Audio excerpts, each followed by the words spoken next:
Do Jornal Público, este é o Soundbite, Ruben Martins. E hoje neste Soundbite, novidades presidenciais. Viva Ana Sá Lopes. Olá, Ruben. E viva Helena Pereira. Olá, viva. Hoje temos um som do primeiro-ministro Luís Montenegro na CNN Summit esta segunda-feira. Mas eu não posso deixar de lhe perguntar se acha que é um sinal preocupante para a nossa democracia se voltarmos a ter um militar na presidência da República. Por si só, não me parece que seja essa a questão. A questão que se vai colocar ao povo português é escolher a melhor personalidade para cumprir as competências constitucionais que estão determinadas para o exercício da mais alta magistratura do Estado, que é a Presidência da República. E ninguém deve estar excluído por ter determinada condição ou incluído por ter uma outra condição diferente. Luís Montenegro, de certa maneira, viabiliza, não tem de viabilizar, obviamente, mas viabiliza a candidatura de Gouveia e Melo, que parece já certa, Ana Sá Lopes. O que é que podemos tirar destas palavras de Luís Montenegro? Eu sei que o PSD não quer apoiar um candidato que não seja militante do partido, mas será que Luís Montenegro até nem desgosta de Gouveia e Melo se Gouveia e Melo ganhar estas eleições presidenciais? É isso? Eventualmente, mas o que eu acho que a única coisa que se retira é que, ao contrário de muita gente que não quer um militar na presidência da República e considera que o Gouveia e Melo nunca será um bom candidato por ser um militar, para Luís Montenegro isso não é uma questão. E isso, obviamente, é muito mais confortável para Gouveia e Melo avançar com a candidatura sabendo que o Primeiro-Ministro não considera que o facto de ser militar é uma espécie de cadastro, como às vezes se diz. Há muita gente mesmo em Portugal, na classe política, que acha que não se deveria voltar a ter um militar como Presidente da República. E Luís Montenegro não, diz apenas que tem tanto direito como todos os outros cidadãos, a partir do momento em que deixa o cargo, que aliás é uma coisa que o próprio Gouveia e Melo tem dito, do seu direito a intervir, mesmo quando não diz o que a gente já sabe, que é que se vai candidatar à presidência da República, que é de facto o segredo mais mal guardado da política portuguesa. Neste momento a notícia que faria manchete seria Gouveia e Melo não se candidata à presidência da República. Isso seria uma grande manchete para qualquer jornal. Porque já está tudo visto, está tudo feito e provavelmente os seus apoios são capazes de ser transversais a todos os partidos, incluindo o partido de Luís Montenegro.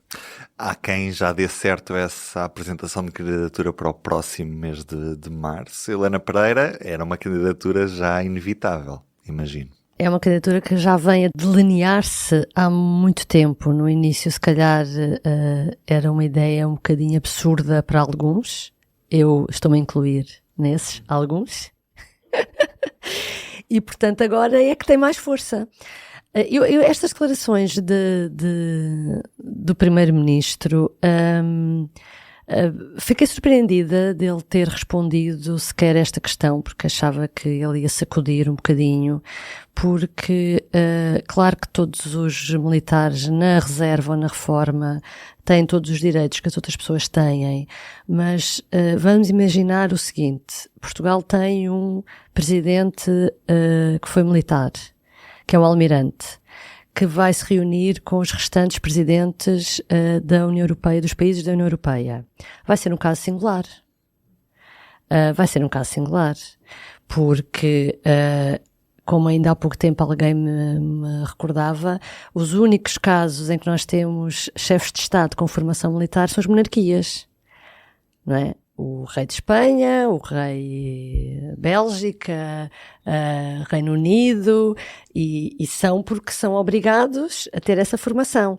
Os outros presidentes da República que existem, militares, vemos na América Latina, no Sudoeste Asiático, em certos países da África.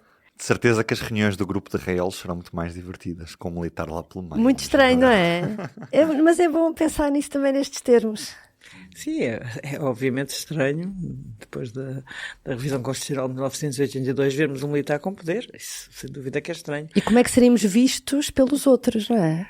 Sim, mas... Mas estamos num país que gosta de fardas, Ana? Obviamente gosta, principalmente um país que gosta de autoridade, gosta de muita autoridade. E Gouveia Melo criou uma persona de grande autoritarismo, de eu mando, eu sou respeitado porque tenho farda. Ele disse estas palavras todas durante o processo de vacinação. Ele chegou a dizer que era importante o facto de ser alto. Sou alto, tenho farda, disse numa entrevista.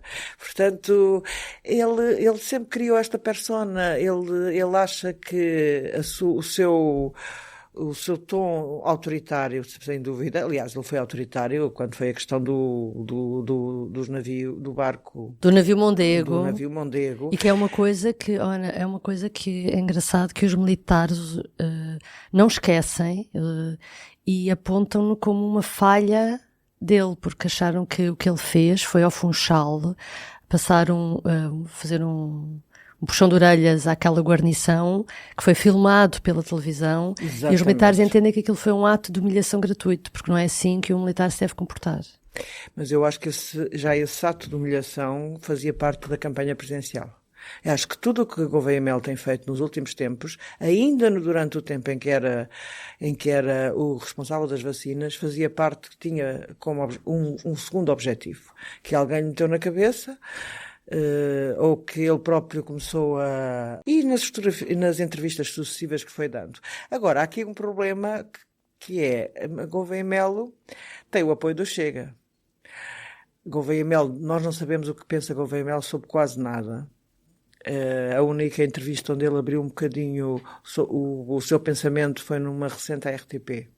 Sabemos sobre a guerra da Ucrânia. Sabemos sobre a guerra da Ucrânia, que ele quer botas no chão e quer que a Europa vá combater no terreno com os ucranianos. Isso sabemos. Agora, não sabemos muito mais sobre os poderes presidenciais de Gouveia Melo. Com o Chega dispõe-se a apoiar Gouveia Melo, mas eu achei interessante ontem, André Ventura deu uma entrevista à SIC Notícias, onde já antecipa uma coisa de que ainda não foi noticiada, mas que já corre nos bastidores, que é que Gouveia Melo pode recusar o apoio do Chega, exatamente para poder captar os centristas, que também se revêem nele. E ontem André Ventura ameaçou que, disse mesmo, duvido que um candidato não queira o apoio de uma força que tem 1.200.000 votos, e disse também que o que conseguiram com isso, o que provocarão, ou seja, se Gouveia Mel recusar o apoio do Chega, é que o próprio Chega apresente uma candidatura e depois não se venham queixar que não passam à segunda volta. Isto foi tudo um aviso para uma hipotética recusa do apoio do Chega. Agora, aceitar o apoio do Chega é muito complexo para Gouveia Melo, porque coloca-o como um candidato da direita, extrema-direita, e não do centro, como penso que ele gostaria de ser colocado. Eu acho é que há alguém da altura do governo do Partido Socialista que está muito arrependido de ter atribuído a Gouveia Mel a responsabilidade pelo plano de vacinação, por lhe ter dado essa visibilidade pública. Ou está ou não está. Nós não sabemos. Atenção que ele chega lá porque o anterior responsável, o Francisco Ramos Smith. Portanto, não foi assim tão maquiavélico. Francisco Ramos dá uma entrevista interessante ao Observador, onde diz claramente, diz que não é fã de Gouveia Mel. Quer dizer, elogia Gouveia Mel no processo das vacinas, não é? Que trabalhou com ele, deu-se bem com ele, tal, mas diz que não é fã, e também se diz que não é fã de Mário Centeno, que é uma coisa interessante. Portanto, isto também no PS vai ser muito divertido. Uma declaração de apoio a António José Seguro. Não. Essa questão não foi colocada, mas a questão do Centeno foi, e ele, apesar de dizer, será um bom candidato, mas neste momento toda a gente diz que toda a gente é um bom candidato, quase. Pelo menos dentro do seu campo político. Marcos Mendes que se ponha a pau, entretanto, não é? Marcos Mendes, isso é uma coisa que eu acho que não tem estado a ser devidamente assinalada, ou então é impressão minha. Marcos Mendes disse que ia avaliar as condições políticas.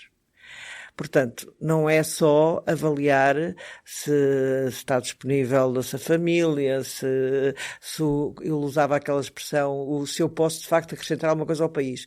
Mas neste domingo, no seu espaço na SIC, Marcos Mendes disse mesmo que ia avaliar as suas condições políticas para avançar.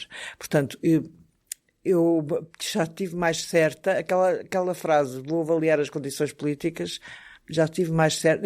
Bem, este ano vai ser um ano... Mas a forma como o Marcos Mendes também falou do Gouveia e Melo, percebia-se o desconforto com este avanço. Total, mas isto é um desconforto, isto só é um conforto para o Chega, isto é um desconforto para o PSD, para o PS, é um desconforto, porque Gouveia Melo é de facto um sério candidato, não só é candidato, é um sério candidato a ganhar de facto as eleições.